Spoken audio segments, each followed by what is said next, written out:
How to fix Google Map location.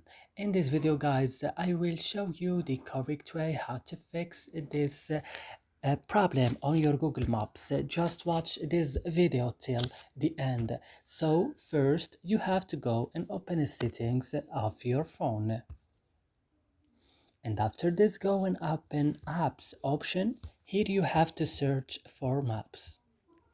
Open maps when you found it like this, and then go to storage option. Here go to clear data, click on it, then you have to click OK and go back. Click on force stop and click OK also, and now you have to go to this option set as the default. If you found this option open supported links like this, you have to allow it, and that's it. Your problem after this will be fixed correctly. So I hope guys this video is helpful for you. Don't forget to like and subscribe in our channel. If you have any question, you can write it down in comments, and see you in another video.